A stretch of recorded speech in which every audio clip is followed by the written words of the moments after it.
Professor V.G. Hegde is currently a professor of international law and chairperson at the Center for International Legal Studies, School of International Studies, Jawaharlal Nehru University, New Delhi. Sir also taught at the Faculty of Legal Studies, South Asian University on deputation from JNU and had held the position of Associate Dean as well.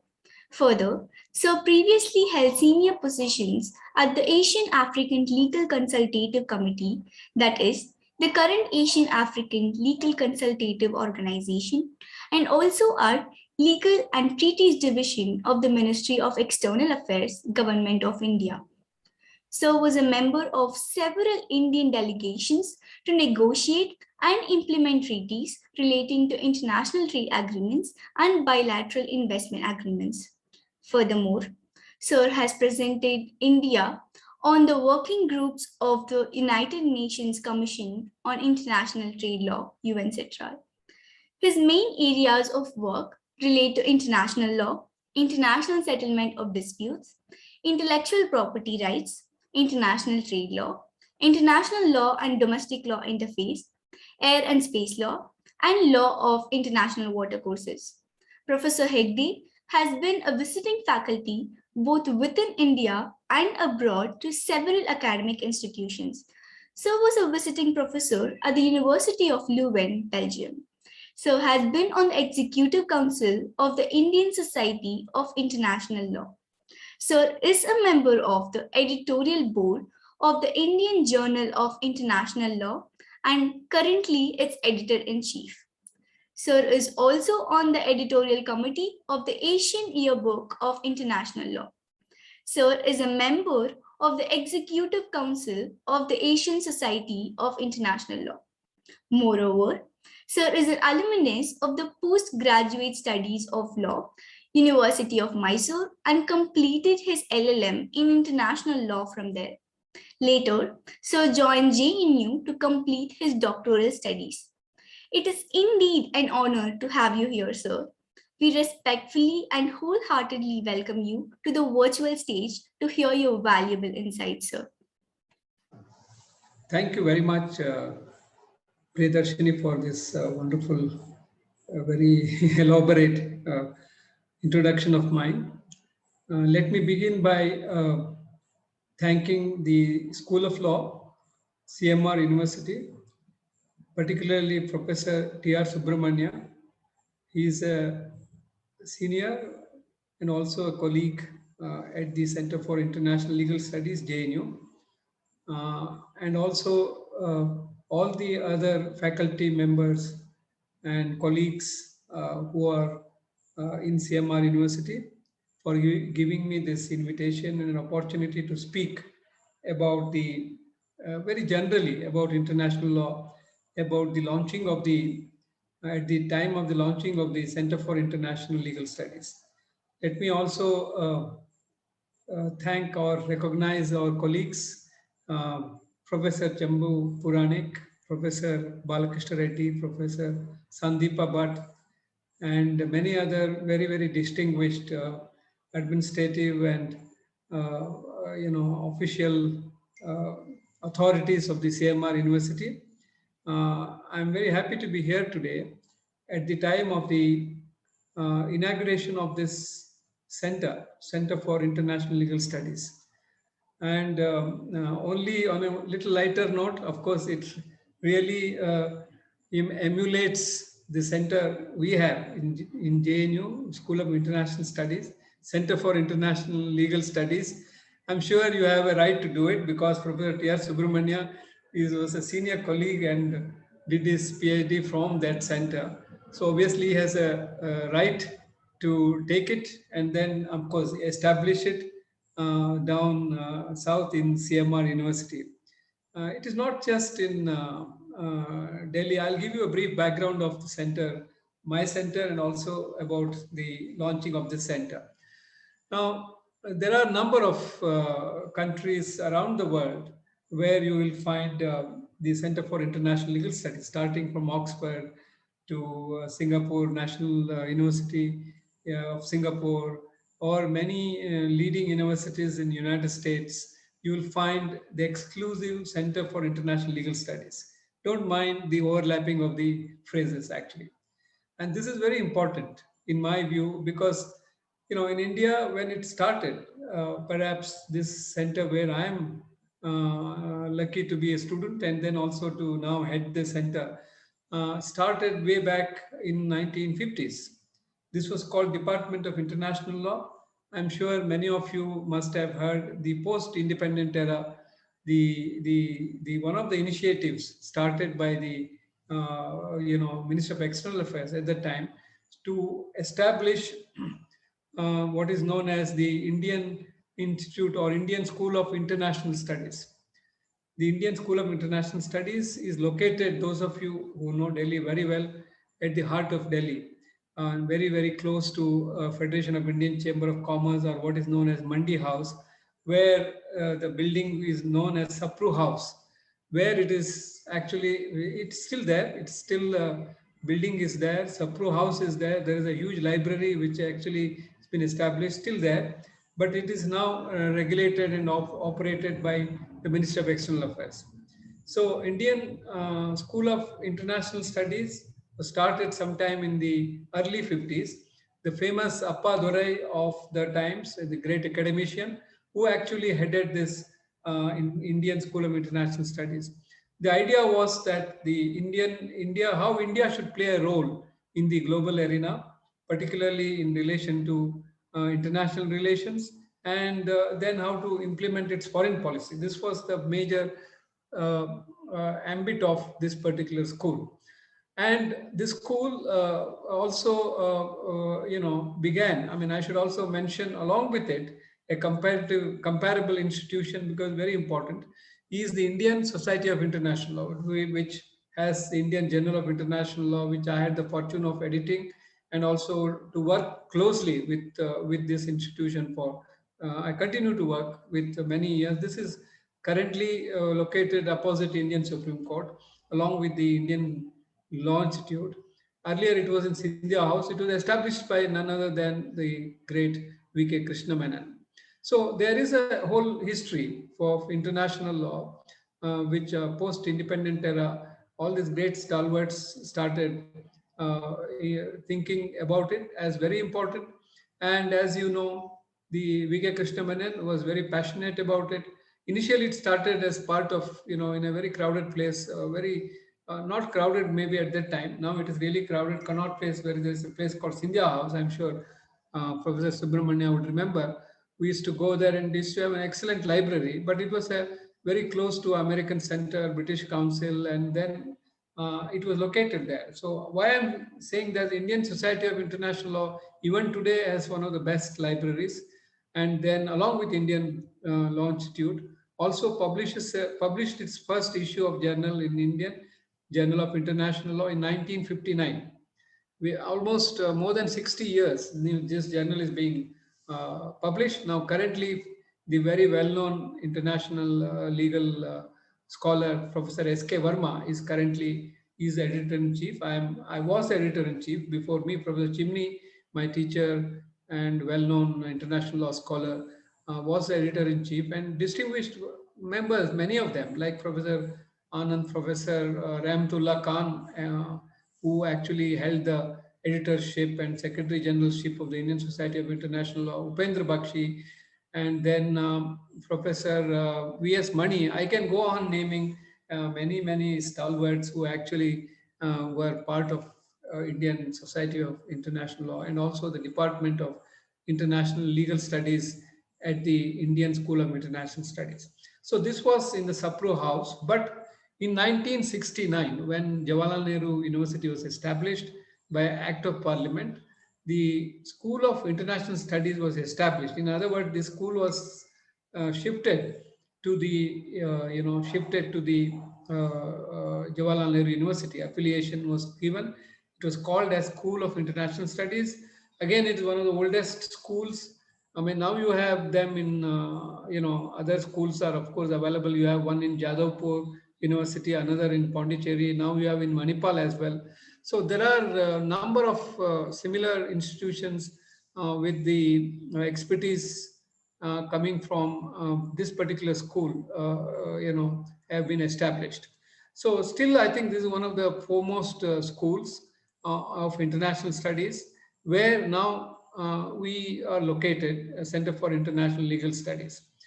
So it is important because in the why I'm saying now that Professor Subramanya, the dean of the School of Law, when he told me that they are planning to start an entirely exclusive center on Center for International Legal Studies, I was most happier.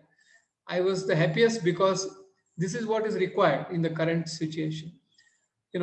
Because international law, as the inaugural speech, or in a sense, while introducing all of us, what Yashita said is very important, because international law is not something which, as she really mentioned, is like an artificial intelligence. You are right; it's there everywhere actually, but you may not be able to see it. This is true today, but many, many years ago, I'm sure many of you might recall that international law was something which people felt that is only state centric, only few, it was between few states, it is between, international organizations and states, and it applied generally when there is some conflict, or, it was called law of peace or law of armed conflict, something like that. So this was the idea. I mean, even when we started our studies, I'm sure many of you who have been now initiated into international law wouldn't even remember when we started international law. Even in the University of, I mean, there are very celebrated universities, of course, in down south. I must say, I think it's important to recall the history of international law a bit. That's one of our main approaches in our center. Why I'm because one, of course, is the University of Madras. So I can't start our story without referring to University of Madras Postgraduate Department of International Law, which actually began apart from JNU, which started almost at the same time, where they invited a Polish but English British scholar called Alexandrovich, who was invited to be a professor there. And he was there in the 1950s to 1961. Later, he went on to Australia. During his period in University of Madras, he came, and although he was a scholar in international law, but he had specializations in private law as well. But he wrote seminal articles at that point of time, challenging the basis of the origins of international law. See, now all of us think that international law, we'll all say, generally textbooks all say it is Grotius, and then Pippendraff, and then, many names I'm sure you can take out, and history of international law will say with the Grotius announcing about jus gentium and jus bellum, all these things were started way back in 16th and 15th century. And the origin of international law is just Europe. And it was Alexandrovich, a British scholar coming from the European continent himself, actually challenged and then actually did this work sitting in Madras, published some of the seminal articles. Today, these been just published. These articles are published. He published them not only, not that all of us think that we should publish them in international, very big international journal. He did, of course, publish in British Yearbook of International Law, which is one of the very, very important uh, journals of the time, and also in the American Journal of International Law, and many such important journals. But he also started what is called as the Indian International Studies, Journal of Indian International Studies in Madras, which is very famous, which actually carried some of the greatest articles, including by Professor Anand, Professor Bakshi, Upendra Bakshi, and then many, many eminent scholars wrote in that particular journal, and where he also wrote. And some of the articles he wrote, actually, I mentioned to you, the origin of international law was challenged because he said, see, international law is not simply, and he did a great amount of research, and his articles refer to about like Mughal sovereignty and international law, Kautilya's principles and international law, the international law in the 16th, 17th, and 18th century in Southeast Asia. I can name his articles and books, and now recently, this has been published by the New York University into a compendium Professor Chimney has written a very excellent foreword saying that why this particular annals of history, celebrating it is very important for us because it is, and he actually showed that international law was very much part of the Indian ethos or South Asian ethos in many ways. And then this work by Alexandrovich, and he trained number of very great international lawyers. I'm sure some of you great international law teachers of earlier generation, even my older generation, like Professor T.S. Ramarao, Professor B.S. Murthy, who went to Yale, and Professor Jagan Mohan Rao, I can in Andhra, and then it spread to, and Professor Raja, of course, here, Professor Srinivas Murthy, Professor H.K. Nagaraja from Mysore, and Professor Pillai, and then other colleagues from Cochin. I can actually, and Mumbai, of course, Vadgaonkar from Mumbai, because I make it a point to say this because international law, and then, of course, there are scholars, of course, in Delhi University, which included, apart from Professor Bakshi, JP, KP, J Saxena, Professor Saxena, Professor, many scholars who actually taught international law at that point of time. But Professor Bakshi, of course, traverse between international law, constitutional law, and such areas.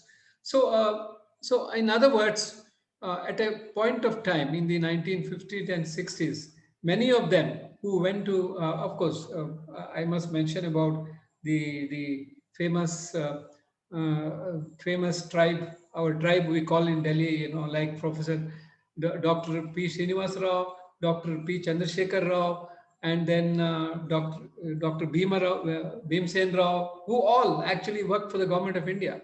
In the Krishna Rao, it started with the Krishna Rao, who actually established the Legal and Treaties Division. He was himself a postgraduate from the New York University, LLM, and then Nehru brought him. And then with him, you have a whole, and Narayan Rao, of course, Nawaz, Professor Nawaz. I can go on some of the, of course, Professor Mani comes, and Professor Khan comes from Hyderabad and later went to Princeton, and then Professor Anand went to Yale. Professor Rao, Dr. P. Srinivasa Rao, P.S. Rao, who is very well known today as international lawyer, with whom some of them I had a good opportunity or good fortune of working very closely, because this whole set of international law setting happened during that time, in the 50s, 60s, and 70s, and definitely 80s. And all these institutions evolved out of the interest taken by many of these greatest scholars of the time, and they wrote, they passionately discussed, and then they produced number of great scholars of the next generation, including all of us. All of us are grateful to them. So all of us took recourse to international law by accident, in a sense. When I went to Mysore University, that postgraduate department was one of the best departments at the time. There you had constitutional law and international law. Very best teachers were there. I mean, I mentioned the names already, who are teaching in the best law schools now. So there, of course, international law was the secondary sort of choice for many scholars that time. And some of us had no choice because most of the brightest students joined constitutional law. Some of us who are not so bright at that point of time joined international law, because Professor Raja mentioned that no problem, you can study constitutional law if you wish, but LLM is LLM, join international law. But I think it was the atmosphere in the department that point of time. I have been mentioning this, which was great. I mean, you have Professor Ishwar Bhatt, Professor Subramanya. Of course, he went to teach in law school in Dharwad, and many other of his colleagues who actually taught and became extremely well entrenched in international law and other areas of law should be remembered in our own context of Karnataka and India as well. And after completing our masters, etc., then there was a occasion to go, and then we landed up in JNU somehow, and then it opened up whole lot of opportunities. Actually, see, once you are in a institutional setup of this kind, where you have a peer group, and then your ideas about international law keep changing, and then and then the research automatically gets into a very different kind of a space. So that's what exactly happened. I'm sure there are other colleagues who will be speaking, who will say more on this. But this was pre-law schools days. I mean, there was no national law schools or any of the law schools at that point of time. This was essentially university-centric sort of efforts to teach law and international law in particular. Andhra is very well known.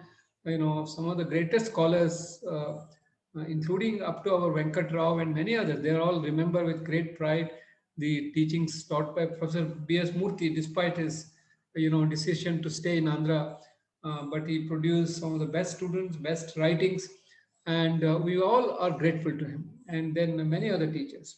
So this is a passion. So now, having said all this, that's why I think the establishment of a center like this by the CMR University is extremely important. That gives the students an opportunity to study different aspects of international. Now, as rightly pointed out, international law is not simply about studying, it is a very generic term. It can include, as I mentioned to you, all of us, for our bread and butter, we can't only study a few topics. We have to teach, we have to research, we have to, when working in ALCO or in the Asian African Legal Consultative Committee or in the ministry, you have no choice, but you need to do 100 things. So, and you need to expertise. So obviously for that reason, all of us did a lot of work despite our own specializations at that point of time. Now national law schools have come. Now the many of the second, third generation colleagues and teachers have joined national law school. I don't have to mention the names; most of them are known to all of you. And like now, you have the third sort of a wave which is coming, not the COVID. Anyway, this is a great wave of international law is getting into some of the best private legal institutions, private universities, starting from CMR in Delhi. You have Jindal, you have Ashoka, and you have number of great institutions with our VIT, of course. Some of our colleagues are teaching in South. There are, I can go on mentioning some of our friends are teaching, and we are also involved with them in helping researchers and students understanding and then opening up avenues to do research in the field of international law. Now, coming to the next point, I mentioned that international law is not simply, as mentioned, it's become a generic term. It includes everything almost now. This is my last point, and then I'll stop because I don't want to take long time. The now the one word, I mean, it was an article by Anne Marie Slaughter in Harvard Journal of International Law way back in 2006. She mentioned that the future of international law is domestic. That was the title of the article. Actually, that is actually true. Future of international law is domestic because today any of the domestic laws you have in our country, for example, in our not only in our country, most of the countries, is actually shaped and regulated by international treaties and international instruments. You have WTO, you have human rights treaties, you have environmental law treaties, you can investment treaties, you have arbitration, you name them, it is there, and all get impacted in shaping, harmonizing domestic law. Now, to give you one or two very simple examples, I don't have to mention to you. I'm sure all of you know about it. Look at our Arbitration and Conciliation Act of 1996.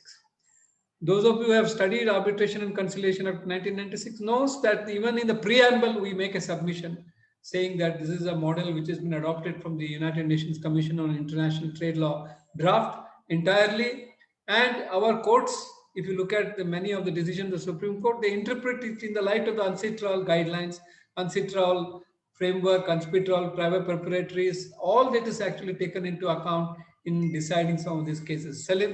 Celebrated cases of the regarding arbitration, where should be the seat of arbitration, what should be done, and whether an arbitration award can be enforced or not according to New York Convention. All this got integrated into Arbitration and Conciliation Act 1996, because this is earlier after repealing the 1940 Act. This is one example.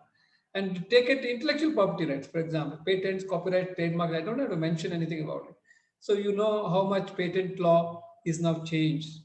Copyright law has been changed. If you look at simply the footnotes in each of these enactments, you will understand what is the impact of TRIPS or what is the impact of other areas. Biodiversity Act, for example.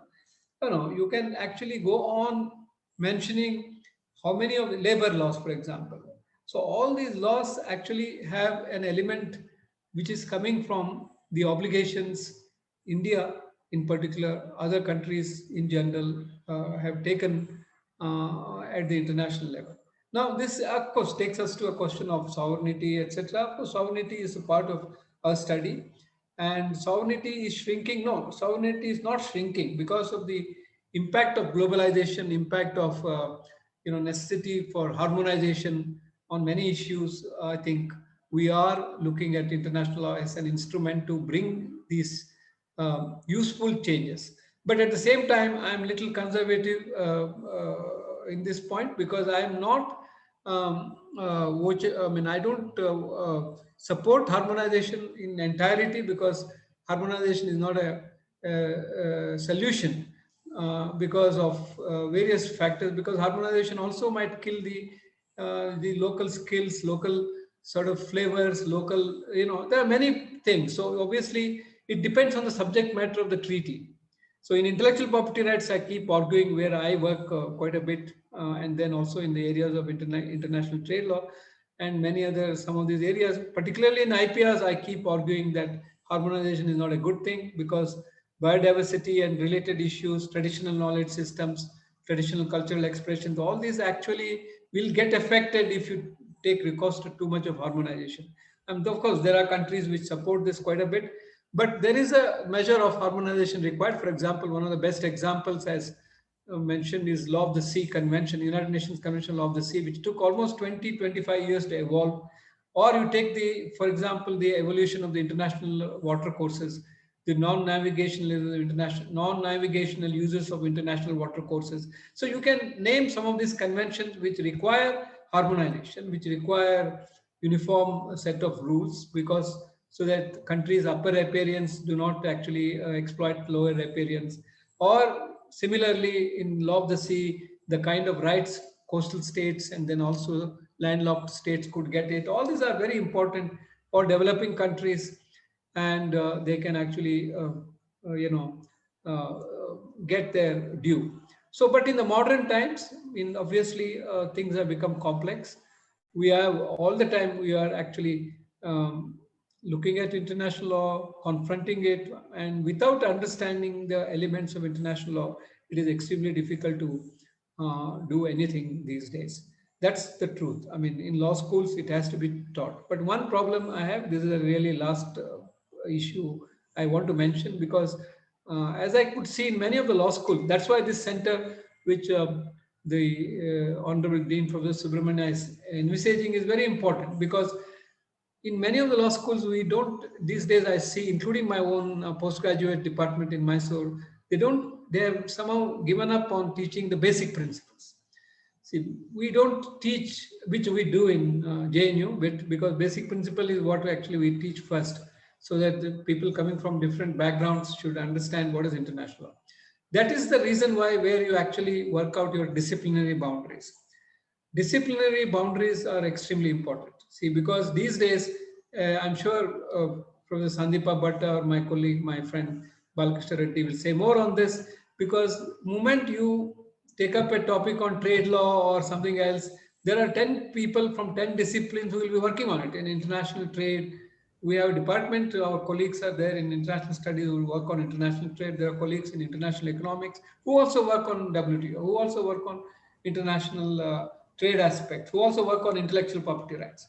Now, we can't, because of the internet and all these things, we can't download 10 articles of theirs and quote and then, write something on it. But we need to be very categorical in understanding our disciplinary boundaries.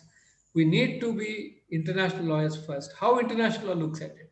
If you are looking at investment law, how investment law, I look at some of the core international law institutions. What do they say about it?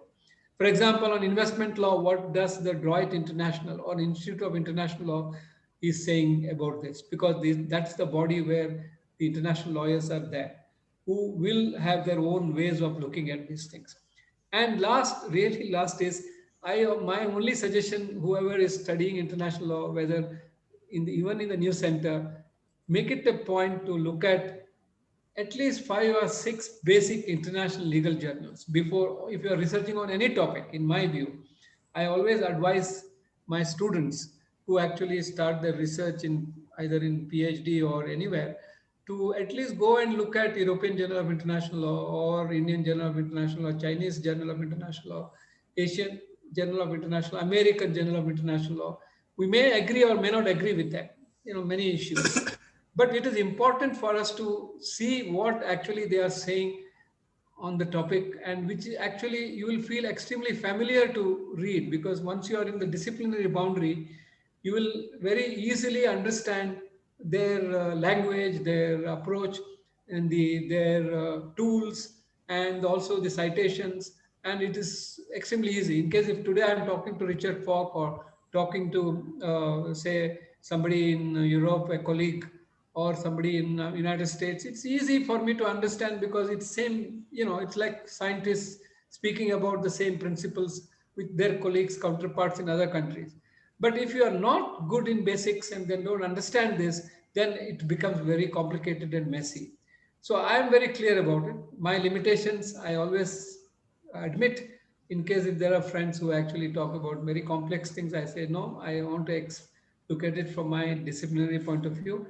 Of course, law is in general, we need to look at law in general, but when it comes to international law, of course, I am little apprehensive about people getting out of, because of the syllabus formulations. Of course, there are senior colleagues like in law schools who are actually, like we have some of them here, who know how to handle these things. I think that care should be taken. In my view, when you are establishing a center like this, that center should focus and ensure that students, because of the kind of technology we have, while processing information, while putting down all kinds of things as part of international law, when getting sources from everywhere, should be extremely and carefully looked into. Then I think it will make sense, because this was what one of the basic research methodology issues which we were taught at JNU. And then without doing that, what will happen is we will lose some of the best ideas, best arguments, and also in the best interests of our country, we will lose some of these things. So I think, having said all this, I wish to thank once again all the colleagues in the School of Law, CMR University, particularly Professor Subramania, who himself is one of the leading scholars in the field of international law. It was a great privilege to be part of this. And then I'm very happy that such centers are being established, and I wish the center all the success. And I'll be very happy to be part of this whenever you need help on this issue, myself or my colleagues in running the center, helping students. That's the most important. Helping students, providing them avenues, even within our whatever limited I know we don't have that kind of approach, or it's sometimes very difficult, but still students are very, very aspiring, very, very enthusiastic. I think it's our duty to help them anywhere, not just in here. So I keep that as a important rule. So in that sense, I think, and also it's a privilege to be part of this meeting. And then I thank again all of you for listening to me with great patience, and wishing the department and the center once again with my best wishes. I conclude my speech. Thank you very much. Thank you so much, sir, for sharing with us your valuable depth of knowledge.